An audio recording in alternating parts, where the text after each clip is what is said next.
In the frozen wilderness, where survival is a daily battle, one man's unorthodox decision to blacken his cabin with soot becomes the subject of mockery.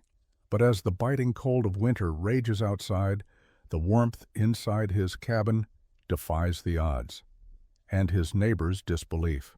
Before we dive in, let us know where you're watching from. And if stories like this move you, hit that subscribe button, because tomorrow's episode holds even more incredible twists.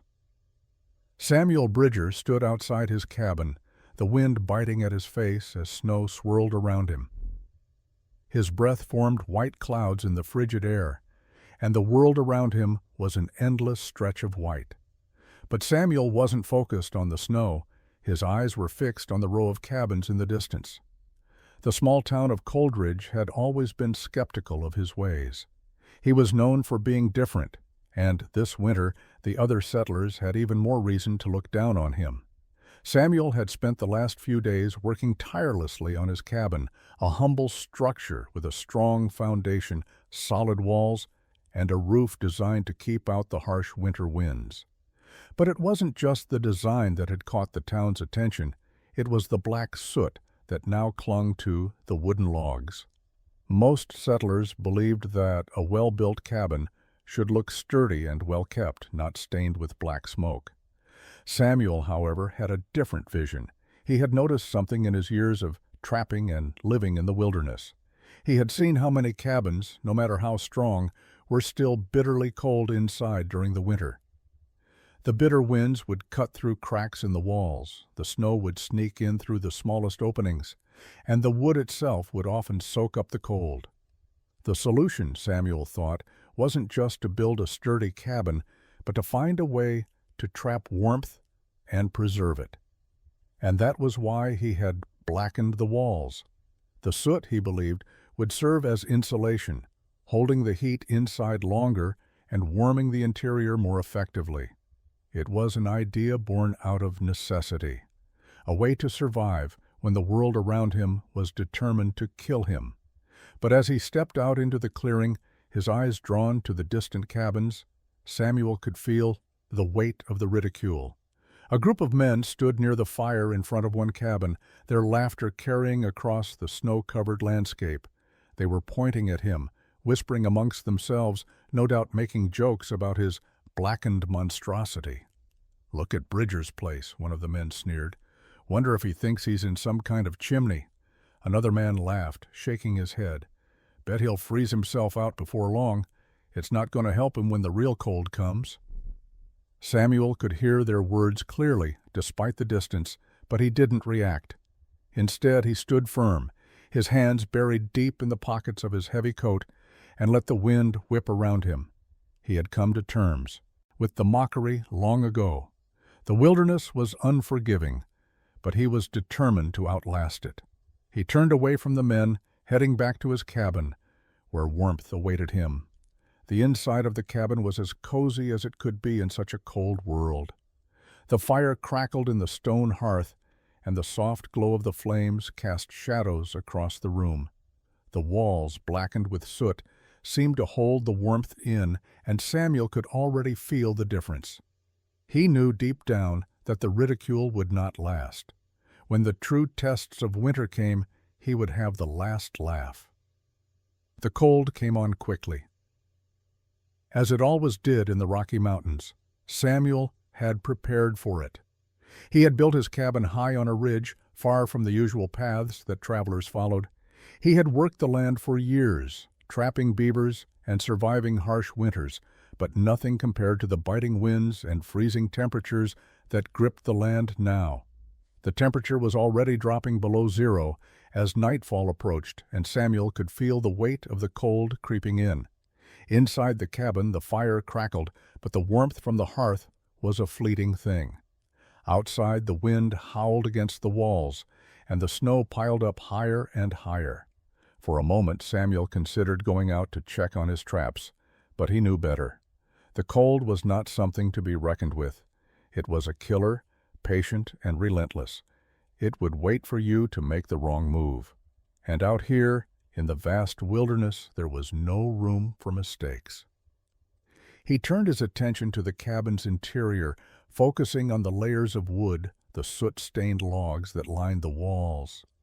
He had been experimenting for days, measuring the temperature inside at different times of the day, testing his theory. He had hoped for the best, but now, in the full force of winter, he needed proof. The fire needed constant tending to keep the cabin warm, but Samuel was determined. He adjusted the logs in the hearth, making sure the fire would last through the night. As he did, a thought crossed his mind. Would this work? Would the cabin hold up? Or would he be forced to abandon it, like so many other men before him? He sat down by the fire and pulled out a piece of wood from his pocket, carving absently as he thought. His hands moved in steady motions, shaping the wood as his mind raced with doubts and questions. Would they continue to laugh at him? Would the other settlers come to understand? It didn't matter. Samuel knew what he had to do. The cold would never stop coming, but neither would he. He had built the cabin to stand against the elements, to survive where others would falter, and the first test was now before him. As the hours passed, the cabin began to warm. The heat from the fire settled into the soot-covered logs, spreading through the walls and into the air. Samuel could feel the change, could feel the warmth beginning to seep into his bones. The temperature outside may have been plunging into the negative degrees, but inside it was different. The blackened walls, far from being a mistake, were holding their promise. By midnight, the cabin was a warm refuge, a stark contrast to the brutal cold outside. Samuel stood and walked over to the window, his breath fogging up the glass. He could see nothing but snow drifting through the night, and for the first time in days, he felt a small sense of peace. Tomorrow would bring more challenges, more doubt from the townsfolk, but for tonight, Samuel had the warmth of his cabin, and that was enough. By early morning, the wind had picked up again, howling through the cracks in the snow-covered land. Samuel woke to the sound of it, a constant and unforgiving roar that made even the stoutest trees sway in the gusts. He rose from the narrow cot he had made for himself, shaking off the remnants of a restless sleep. The warmth from the fire had already begun to fade, but the cabin's insulation, the soot-covered logs, had kept the chill at bay longer than he had dared to hope. He grabbed his thick woolen coat and stepped outside, the cold air cutting through him like 1,000 icy needles. The landscape was pristine, untouched by anything but the wind and snow. Yet, as Samuel surveyed the horizon, he knew he wasn't alone. The wilderness had a way of reminding him of its dangers, and the tracks that crisscrossed the snow this morning proved it. A large bear had wandered through the area, its massive paws leaving deep impressions in the snow. Samuel's heart tightened as he noticed the size of the tracks, a grizzly. He wasn't afraid of the bear. He had dealt with enough wild animals over the years to know how to survive in their presence. But the tracks were a reminder of why he had built the cabin the way he had. His mind returned to the first time he realized how fragile the standard cabins of his peers were. The bear's tracks could have been the difference between life and death, and that made him more determined than ever to prove his method worked. Samuel made his way to the cabin door and looked back, watching the chimney puffing out a steady stream of smoke. The fire inside was still burning, and he could already tell that the cabin was holding warmth better than it had the day before. As he stepped inside, he closed the door tightly behind him, cutting off the wind's prying fingers. The fire was small but steady, glowing with an orange warmth that cut through the cabin's cool air. He removed his heavy coat, setting it by the hearth to dry.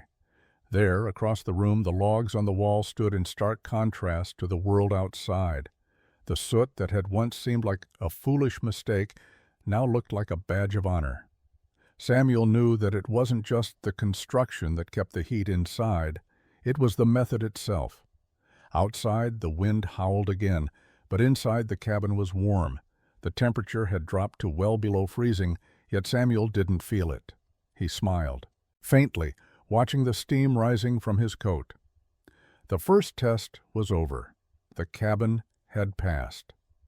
Later that day, Samuel stood outside again, rifle in hand, surveying the area. The bear hadn't returned, but that wasn't the point. The point was that his cabin, his work, was standing firm in the face of the wilderness. The other trappers might still laugh, but Samuel knew that the mountain's harsh winters had met their match. By the time Samuel had finished his daily rounds, the rumors about his cabin had begun to spread through Coldridge like wildfire. The men who had once mocked him were now whispering about it, and though they tried to act casual, Samuel could see the curiosity in their eyes when they passed him in the street. There were a few who had started to respect his persistence, but the majority still considered his methods laughable. They hadn't yet seen what Samuel saw: the protection, the ingenuity, the heat that kept the bitter cold from stealing their lives. He had always been a quiet man, a man who kept to himself when others gathered to drink or talk around the campfire, and that had suited him just fine. He didn't need their approval or their company, but as the days passed, he couldn't help but overhear their discussions. One afternoon he walked into the local trading post and overheard one of the men, Tom, speaking to a group gathered by the stove. "Have you seen Bridger's cabin?" Tom's voice was loud enough for Samuel to hear across the room. "Blackened with soot, like some chimney up in the mountains. Ridiculous. A house doesn't need to look like that to be solid." The other men chuckled, but there was a note of curiosity in their laughter. "I've heard it's warm, though," another man, Sam, said. "Warm enough to keep the cold out. That's something we could use this winter." "Well, it's a damn fool thing to do. We'll see how long it lasts," Tom replied, dismissing the idea with a wave of his hand. But Samuel could hear the edge of doubt in Tom's voice, and that was enough for him. He didn't mind their words. He knew the truth. He had already seen what his cabin could do. It wasn't about the looks, the ridicule, or the rumors.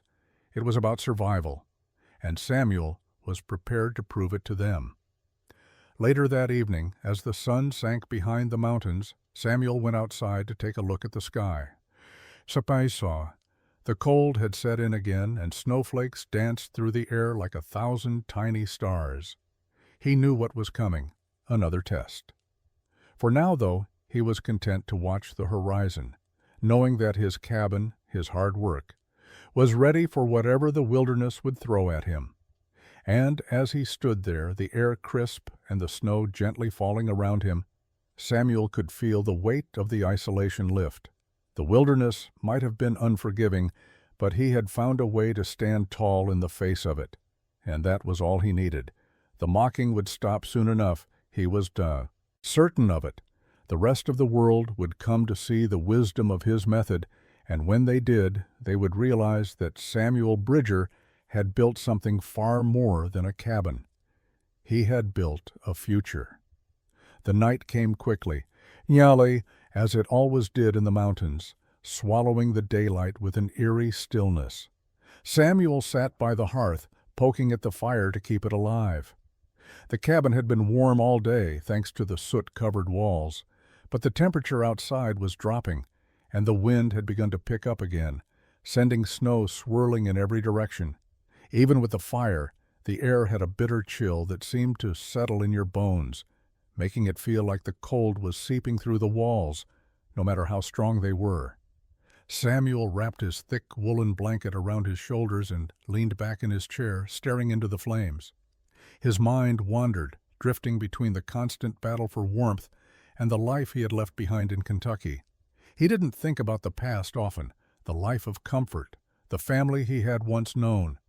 The mountain wilderness had become his home now. And the past felt like a distant memory, like something that had happened to another man. The wind picked up outside, howling through the trees and rattling the windows, but Samuel barely noticed. His cabin had proven its worth. The fire was warm, the cabin was sturdy, and for the first time in weeks, he felt like he was truly at home. Yet, there was always a part of him that remained alert, watching, waiting for something to go wrong. Around midnight, a noise cut through the silence. A thump, then another, louder this time. Samuel stood quickly, his hand instinctively reaching for his rifle. His heart raced as he moved toward the door, checking through the small gun port he had built into the wall. Outside, the night was thick with snow, but there, just beyond the tree line, a large shape loomed. The bear. It was massive, easily as tall as the cabin's roof when it stood on its hind legs. Its claws scraped the ground as it circled the cabin, sniffing the air, trying to find a way in. Samuel's grip tightened around the rifle as he watched through the narrow slit. The bear tested the door first, pushing on it with its powerful weight.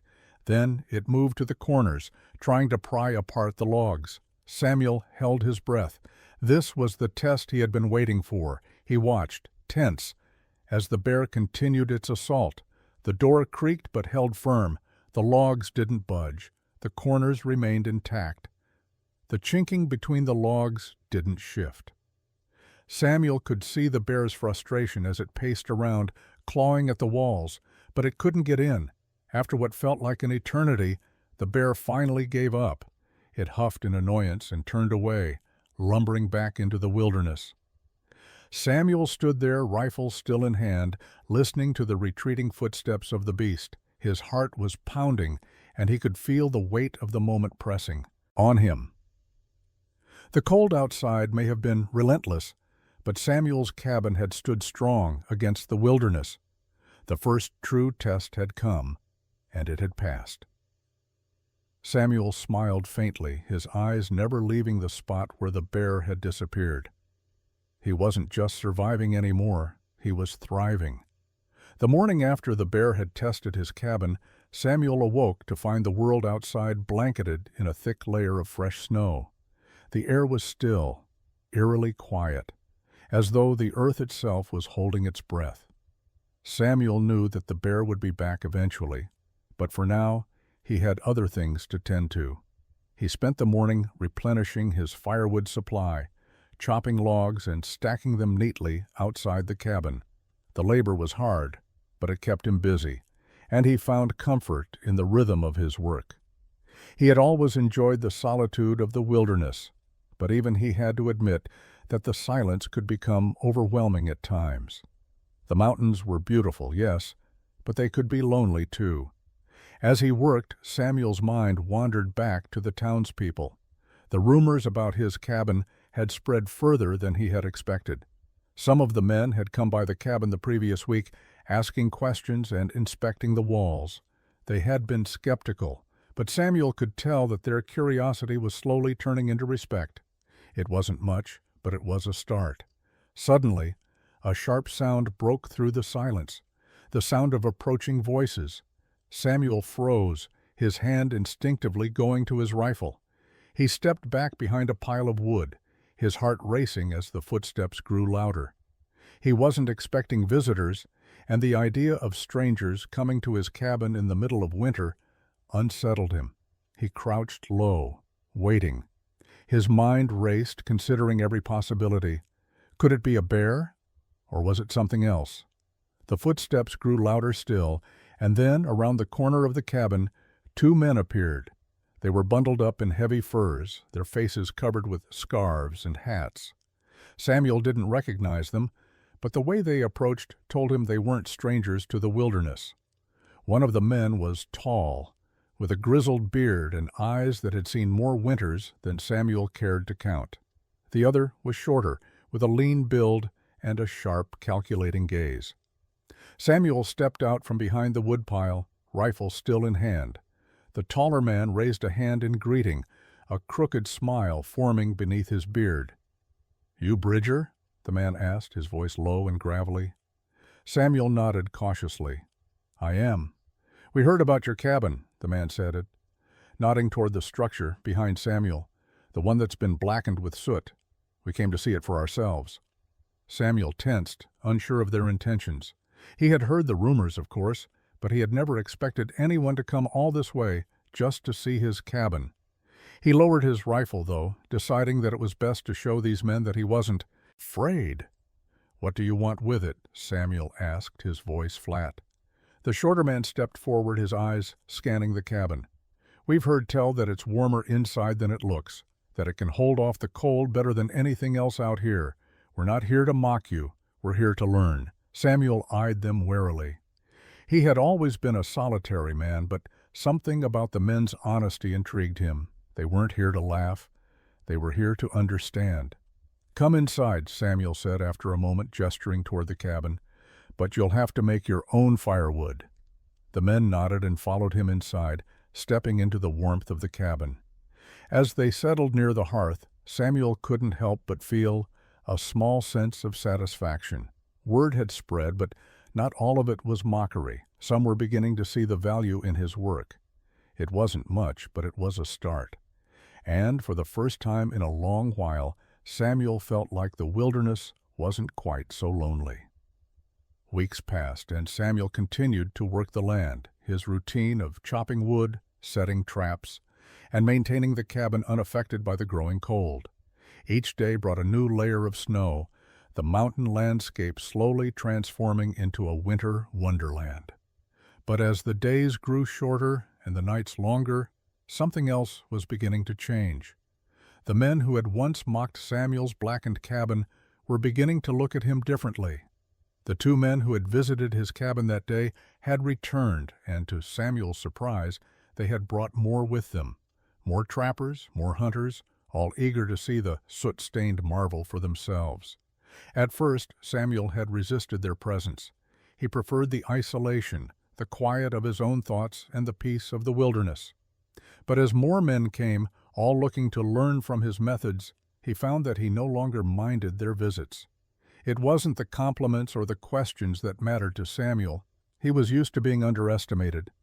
What truly struck him was the change in their behavior. The men who had once laughed at him now stood in awe of the cabin's warmth, its resilience. They marveled at how, even when the temperature outside plummeted to well below zero, the inside remained comfortable, even cozy. One evening, after a particularly grueling day of hunting, a few of the men stopped by to share a meal with Samuel.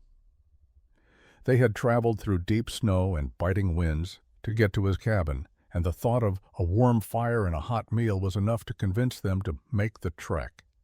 As they gathered around the fire, one of the men, a trapper named Greg, spoke up.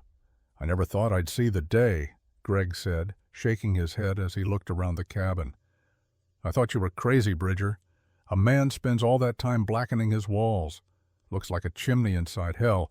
We all thought you were wasting your time." Samuel simply nodded, to his face unreadable. He had heard it all before. But Greg continued, his voice filled with a strange mix of respect and curiosity.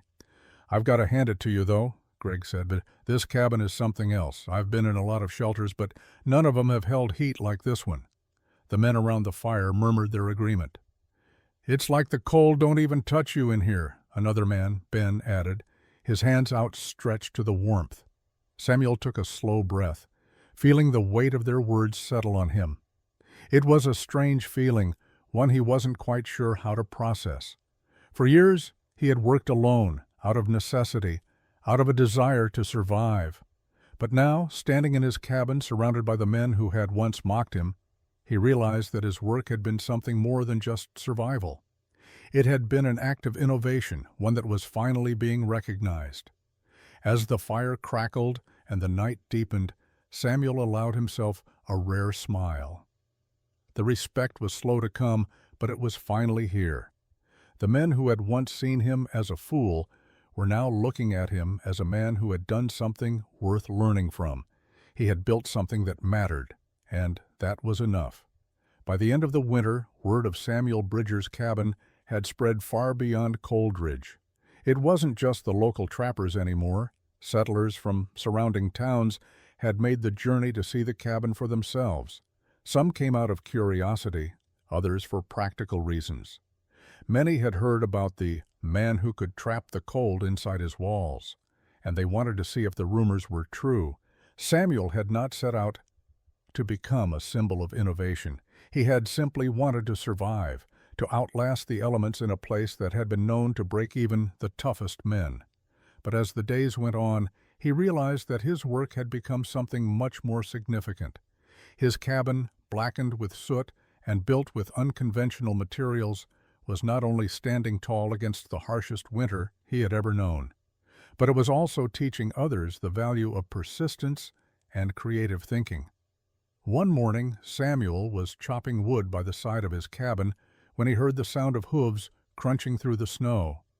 He paused, wiping the sweat from his brow despite the cold, and turned to see a figure approaching on horseback. The rider was a man he didn't recognize, dressed in fine furs and a thick coat. He was tall, with dark hair that framed a sharp, weathered face. As the man drew closer, Samuel stood straighter, instinctively reaching for the rifle that hung across his back. "Easy there," the man called out, raising a hand in greeting. "I'm not here to cause trouble." Samuel lowered the rifle slightly, still cautious. "What brings you out this way?" he asked, his voice gruff.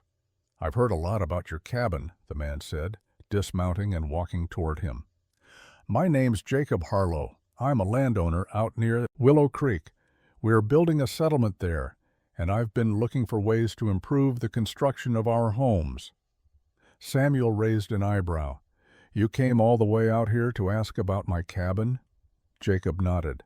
"I did. I've got a lot of people depending on me, and I can't afford to have their homes crumble under the weight of winter. I've heard you've built something that can withstand the worst this place has to offer." Samuel didn't know whether to be flattered or annoyed. He had built his cabin to protect himself, not to teach others. But Jacob's sincerity was evident, and Samuel had learned long ago that sometimes even the most unexpected encounters could lead to something valuable. "You want to learn?" Samuel asked, looking the man over. "Then come inside. I'll show you what I've done." Jacob followed Samuel into the cabin, his eyes immediately scanning the blackened walls, the sturdy beams, and the small, carefully constructed window.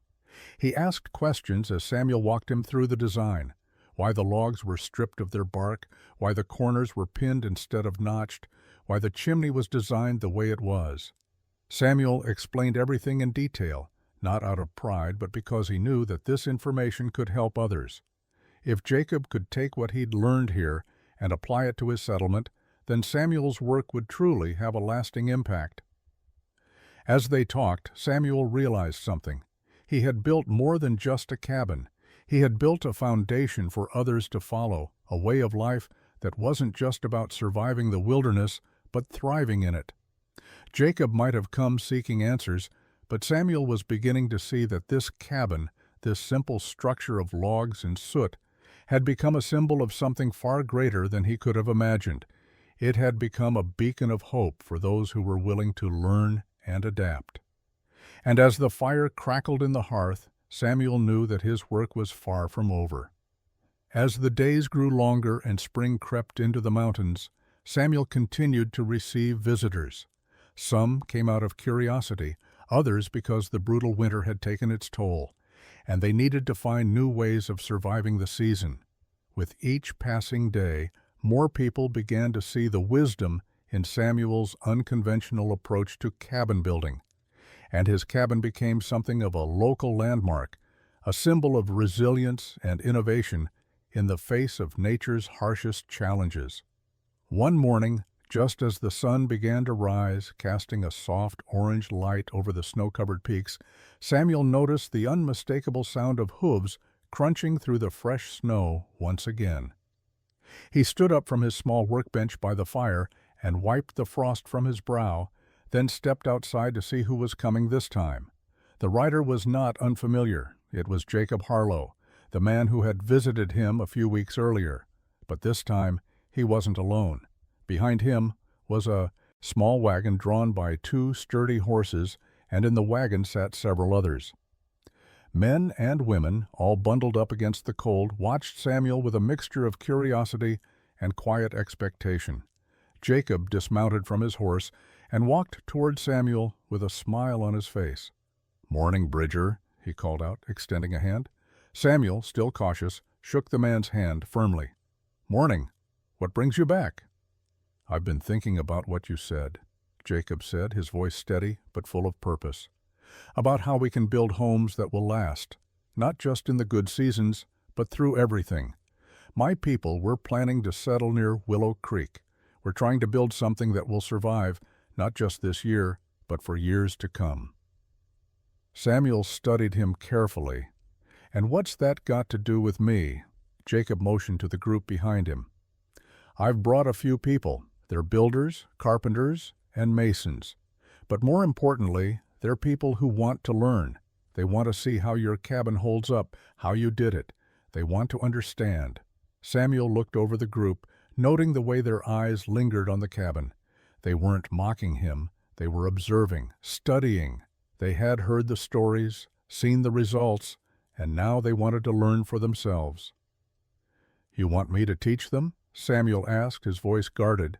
Jacob nodded.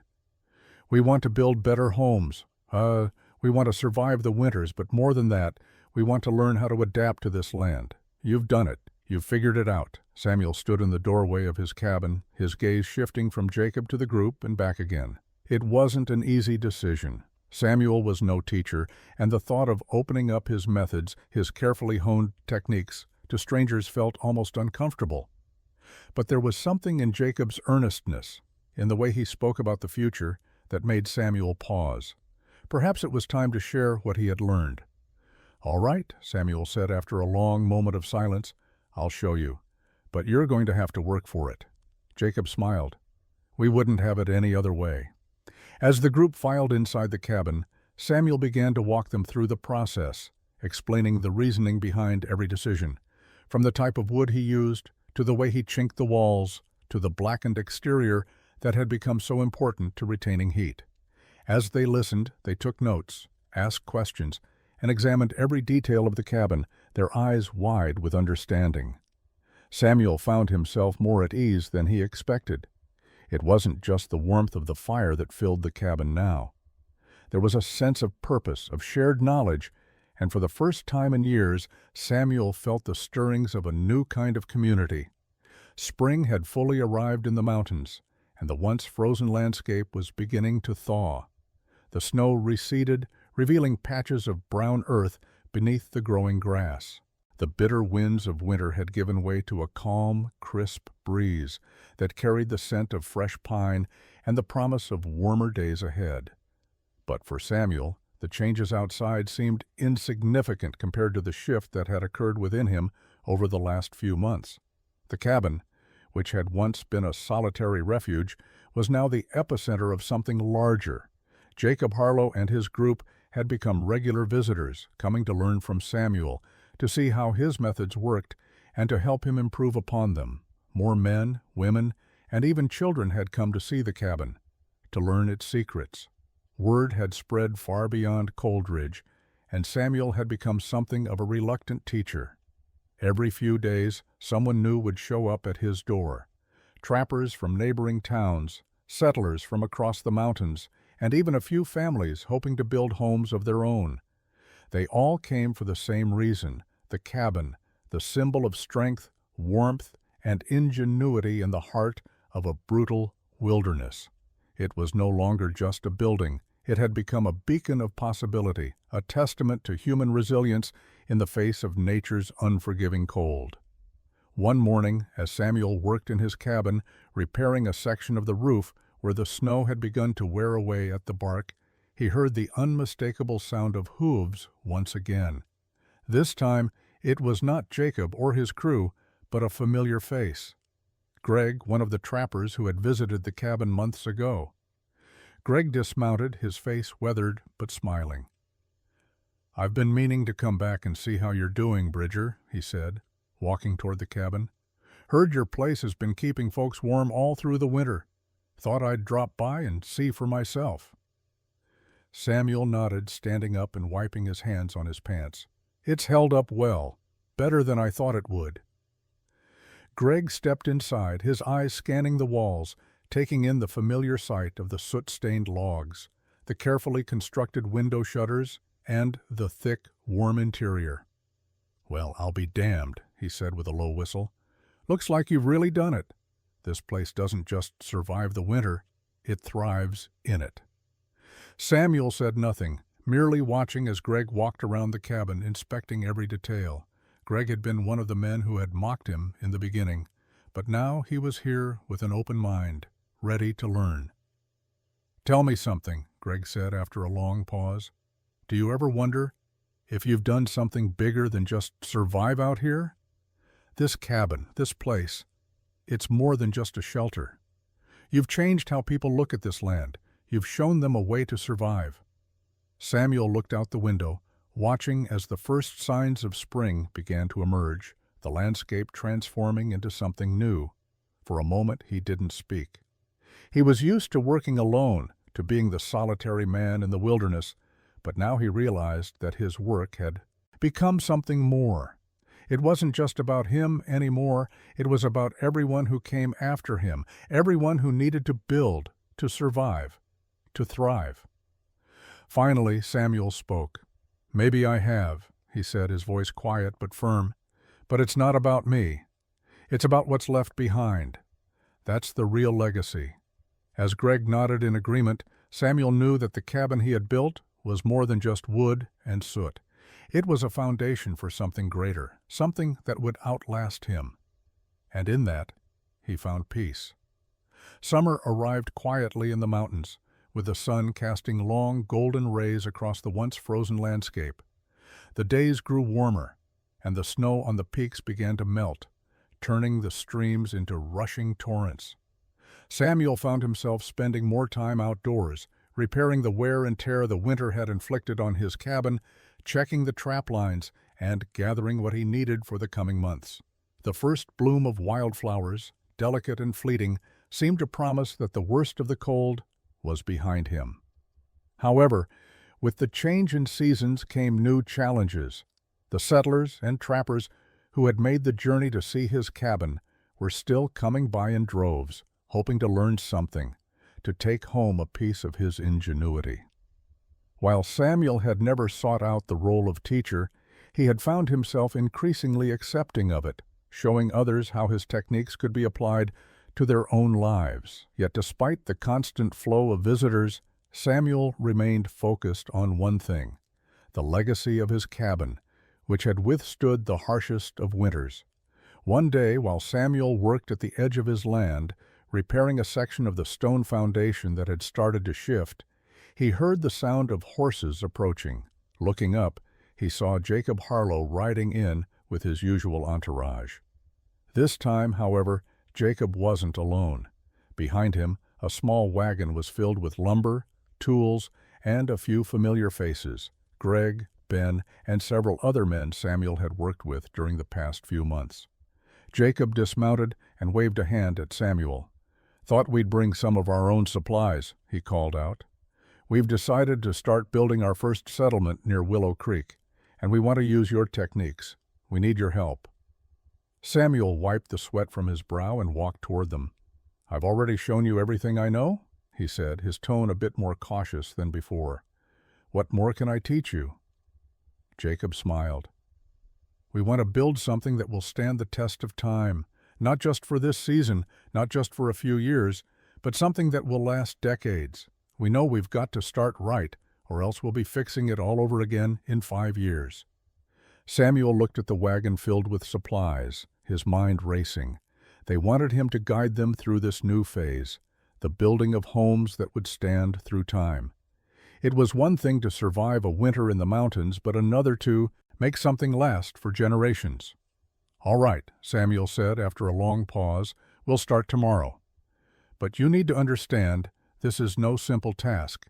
It takes time, patience, and a willingness to get your hands dirty. If you're serious, then follow my lead, and we'll make something that will last." Jacob and the others nodded, their faces full of determination. They had seen the results of Samuel's work, and they had come to trust his methods. The group set up camp that night, ready to begin the next stage of building their homes. As they worked side by side, Samuel couldn't help but feel a sense of pride. His cabin had stood the test of time, not only enduring the brutal mountain winters, but now becoming a symbol of survival, ingenuity, and community. His creation had transformed from a solitary refuge to the foundation of a thriving settlement. And for the first time, Samuel understood the full weight of the legacy he was creating. As the weeks passed and the construction of Willow Creek began to take shape, Samuel found himself caught between two worlds. On one hand, he was still the solitary man who had built his cabin to withstand the harshest of winters, living a quiet life in the wilderness. On the other hand, he had become an unwitting leader, a guide for others who were now looking to him for wisdom and direction. The settlement at Willow Creek grew rapidly.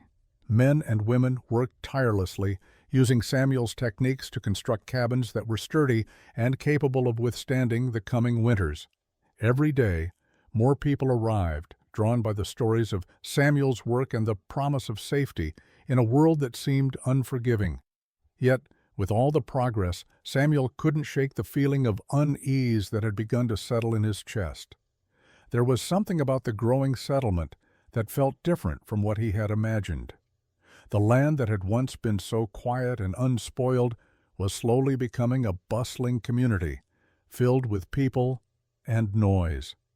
The air was thick with the sound of hammers and saws, the chatter of families settling in, and the laughter of children who had never known the isolation Samuel had grown accustomed to. One afternoon, as he walked through the settlement, inspecting the progress of the cabins, Samuel couldn't help but notice how much had changed in such a short time.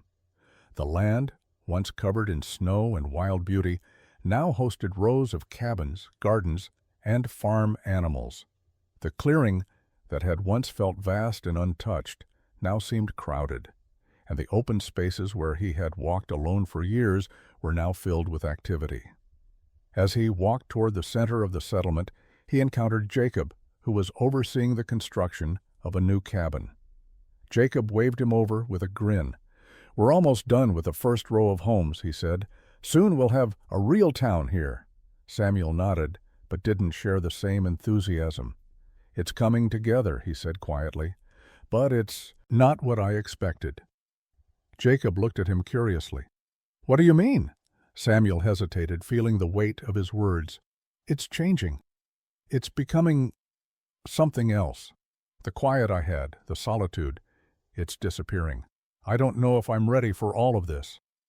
Jacob placed a hand on Samuel's shoulder, his expression understanding. "I get it," he said. "It's not easy. I can see that the peace you had is slipping away. But look at what you've done, Samuel. You've helped us build a future. You've given us something that will last. And that's something that can't be taken away, no matter how big this place gets." Samuel stood there looking around at the people working, building homes, starting families. He couldn't deny that something profound was happening here. The land was no longer just a place to survive. It was becoming a place to thrive, a place for future generations. Yet deep down, Samuel knew he would always be a man of the wilderness, someone who had once sought the solitude of the mountains. The change, though inevitable, was still difficult to accept. As he walked back to his cabin, the quiet of the wilderness enveloped him again, but the sounds of Willow Creek, the laughter, the chatter, the construction, still echoed in his ears. The change was real, and though it was uncomfortable, Samuel knew it was the natural progression of things. The world was moving forward, and whether he was ready or not, he had already played his part in shaping it. As the weeks stretched into months, the settlement at Willow Creek began to flourish in ways that Samuel had never anticipated. New families arrived almost daily, seeking shelter and a new life in the thriving community that had sprung up from his teachings. Samuel had become an integral part of that community, not just as a builder, but as an unexpected leader. Though he had never sought such a role, the settlers came to him for guidance, looking to him for solutions to problems that extended far beyond the walls of a cabin. The work, though fulfilling, began to weigh heavily on Samuel. He had always prided himself on his ability to live independently, to be self-sufficient. But now he found himself pulled in every direction. He spent more time helping with the construction of new homes, answering questions, and offering advice to those who were building for the first time. It was rewarding in its own way, but it also left him with little time to himself, the solitude he had once cherished slipping further and further away. One evening, as the sun set behind the mountains, Samuel stood at the edge of the settlement, looking out over the valley. The warm glow of the firelight from the newly constructed homes flickered in the distance, and the sounds of laughter and conversation carried on the wind. For a moment he felt disconnected from it all, a quiet observer in a world that was moving faster than he was prepared for. He heard footsteps approaching and turned to see Jacob walking toward him, a grin on his face, as always, but there was something more serious in his eyes. "You all right, Samuel?" Jacob asked, coming to stand beside him. "You've been quiet lately." Samuel sighed and glanced at the busy settlement, then back at the mountains that had once felt so familiar and so distant. "I'm fine," he said, his voice low. "It's just all of this. It's moving faster than I thought. I didn't expect to become the one they all turn to. I didn't expect this to become a community." Jacob nodded, understanding. "I know what you mean.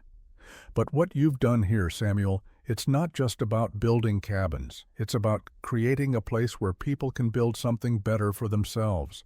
A future. You've given us all something worth living for." Samuel didn't reply immediately. Instead, he watched as families worked together, neighbors helping each other, children running across the field. The sense of purpose in the air was palpable.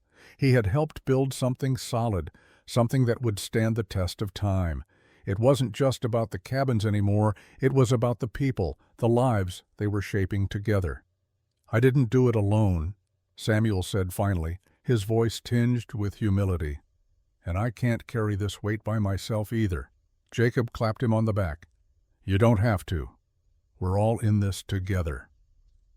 Samuel smiled, though the weight on his shoulders didn't entirely lift. The settlement was thriving, but he could feel the burden of leadership, the responsibility for something that was now so much bigger than just his cabin.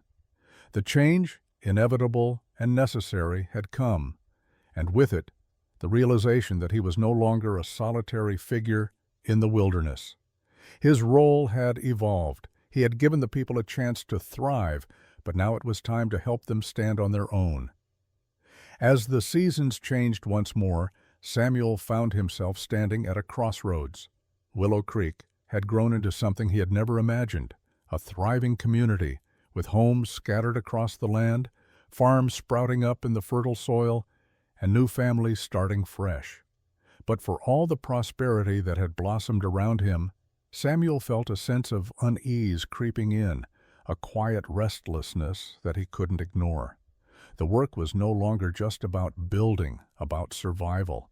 It had become about sustaining the community, ensuring that the growth they had achieved would continue. Samuel spent his days helping with construction, offering advice, and solving problems that came with a growing settlement. He was no longer the solitary trapper, the man who had built his cabin to withstand the brutal winter. He was now a leader, a man who was tied to something larger than himself. But the toll it was taking on him was becoming clear. The isolation he had once cherished, the quiet solitude that had given him peace and perspective, was slipping away. The noise of the settlement, the constant activity, the demands of the people, it was all starting to feel like a heavy weight that he couldn't shake. One evening, as the sun set behind the peaks, Samuel sat alone by the fire in his cabin. The flames crackled softly, casting long shadows across the room. The cabin, once a sanctuary, now felt like a place where he was merely passing through. He had created something that would last, something that had changed the course of the settlement's future. But he couldn't escape the feeling that he was losing himself in the process. The door creaked open, and Jacob stepped inside, a smile on his face. "Mind if I sit?" he asked, looking at Samuel. Samuel nodded, gesturing to the chair across from him. "Of course. What brings you by?"